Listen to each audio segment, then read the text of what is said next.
From Reddit.com. Spoilers discussion, my take on Yuri, Project Libitina, and MatPat's game theory. Okay, first of all, you didn't 100% change the game and don't want to be spoiled. You didn't come to the right place and should just leave. Sorry. If you completed the game or just wanted to read some, I'm not saying that word, about the game, buckle up and please keep up with what's following. Also, please be easy on my writing since English is not my first language. Now that we are clear, let's start with my take on MatPat's game theory. I personally didn't go through the process of deciphering every Easter egg in the game files, so I learned a lot, especially about the third eye thing while watching his video. I agree with most of the conclusions MatPat came up to. However, I don't agree with the part he says Yuri is libitina and the form we see there, Project Libitina, and she is a real villain in DDLC, Doki Doki Literature Club. If we agree the portrait of Markov is most likely a story about Yuri and what will be the main story of Project Libitina, referred to KC or MC Kun says to Yuri, and Markov's MC reminds him of Yuri. Her reaction to it and referring to Libitina specifies the characteristics which should also be able to conceive DDLC in the story taking place after Project Libitina. Still with me? If not, go there to MatPat is going to make it clear. And there's the link. You guys can either go here to the link or you can just go to MatPat's theory if you search it up. There's a part 1 and part 2. Now that you've catched up, we can now establish that Yuri / Libitina at the beginning of Portrait of Makai / Project Libitina, the end of it is during DDLC, isn't the exact same character. She must have developed physical, but also physiologically matured. The character reported we have the Project Libitina is her at 3 years old. Y/O means years old.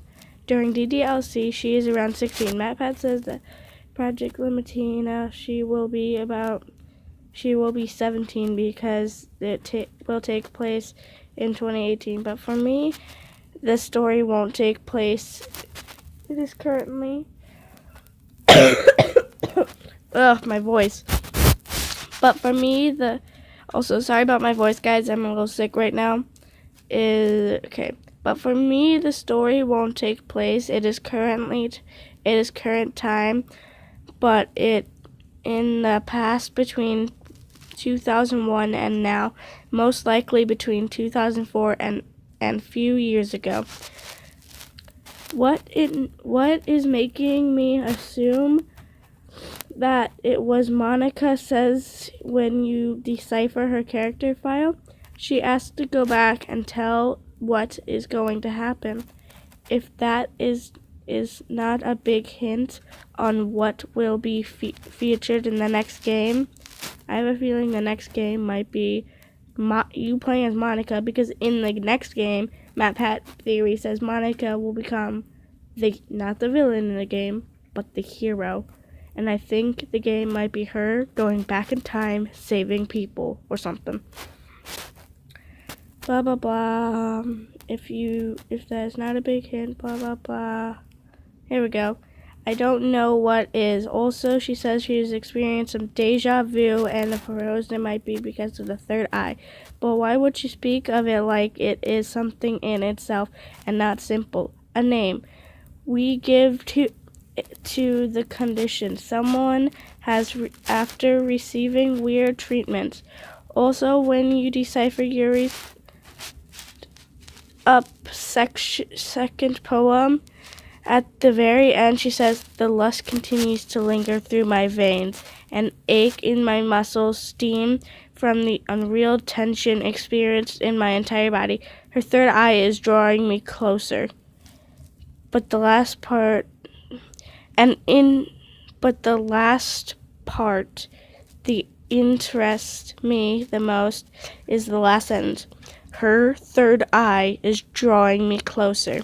The third eye of whom? Alyssa /XXXXXX, like we might be tempted to think, as if she was the reason Yuri /Libitina got her own third eye. For me, it appears she is referring to Monica right here. What the?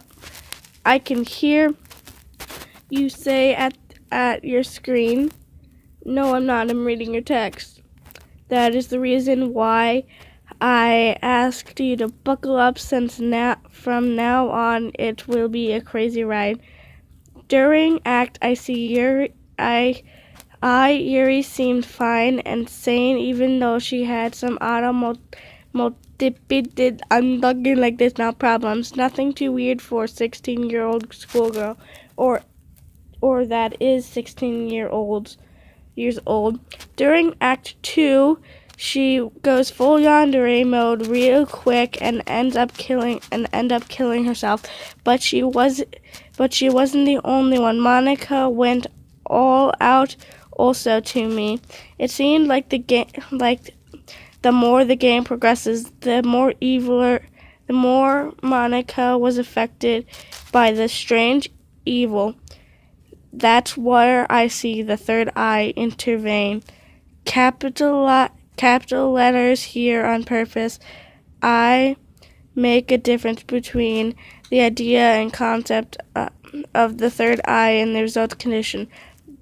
The eye that is drawing Yuri closer to the reactivation of her own third eye is the second act of the game. If you see the third eye as an intently that affects things, you should posthumously something that is most likely affect during things in different ways. With the game of DDLC that breaks the fourth wall and makes you go play into the game files, you have to think meta. The evil transcending games should be too far-fetching, nor hard to imagine. I now personally see the third eye like a virus, a disease who constantly trying to expand. When the affecting a human. Okay, how long? Oh God. Oh, okay, we're almost done. During Act 1, okay. DDLC unfortunately able to suppress the third eye at some point during Portrait of Macroff / Project Libitina. Maybe with our intervention of the game. I don't know, but that would be the media AF. But for me, it's clear that Yuri /Libitina, we have the beginning of DDLC, has a suppressed third eye, but is gained or stained with the idea of the third eye, and so the game also is Yuri character file based on Libitina, and so the disease was introduced into the game without it. I'm convinced Monica would have been totally like she was supposed to, the pillar of the club, but staying totally neutral. But how would she turn self-aware and so violent? To answer the question, I will to borrow the Greek facility and particle platoon realm of ideas. In biologically, I'm going to start reading a little bit faster, so if you can't understand me, and if you have a phone, you can slow it down and stuff.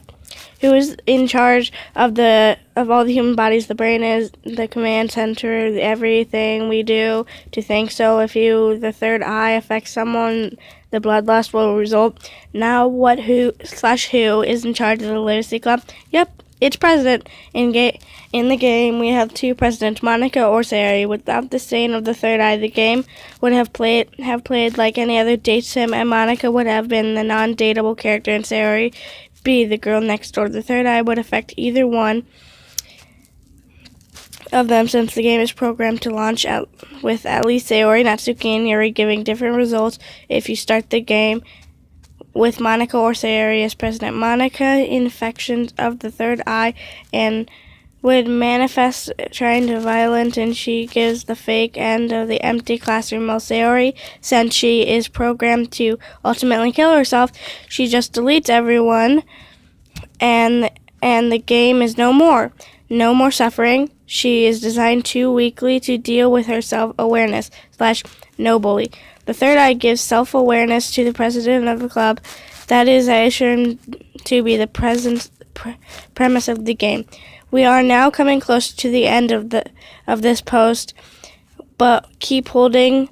We still have few subjects to talk about. First of all, the real / hidden special ending is who ultimately is the real antagonist of the game, the one who is intended to be defeated by the devs. For me, it's not Monica, but the third eye itself. In fact, we had to do all that was required to see the real ending, so we could clean the game from the third eye.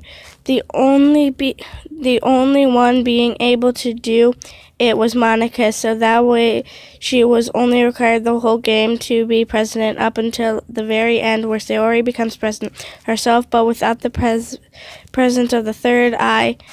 She is able to keep going without deleting herself and hiding messages in Monica's character file. Yes, the file again, referencing my version of Monica cleaned of the third eye. While still self-aware, she speaks like we are after the real ending. She is now concise that the real enemy is takedown in the third eye, and we should go back. Finally, I now would like to state that the antagonist of DDLC and can't be Yuri, after saying why it had to be the third eye of the previous paragraph. In DDLC, she was a mere vessel to introduce the idea of the third eye. Having it in her character profile as suppressed still brings the idea of the stains into the game, while the portrait of Minecraft, Project Libitina, she will most likely be the result. The mad scientists working for their god, an uncontrollable beast that in the end will be able to suppress the third eye. I know I could get away from the essence of the problem here, but would be qualified Bruce Banner. What is Batman doing in here? In the beginning of its whole transformation. What? Okay, Batman and Hulk are here apparently. I don't, even though he most likely killed many, he wasn't in control and what he was doing, so he can't state he was the bad guy. At this point, I'm just too tired to explain more on Bruce Banner nor Hulk.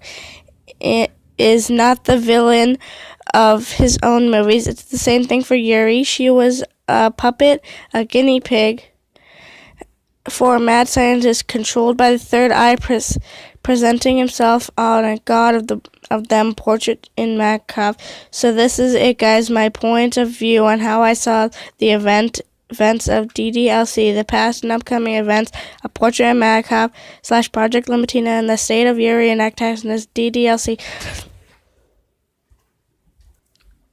Blah, blah, blah, all this mental viewpoint going outside the game and seeing how anything is connected to other thing. Ladies and gentlemen, I would sign out of this Yuri best girl.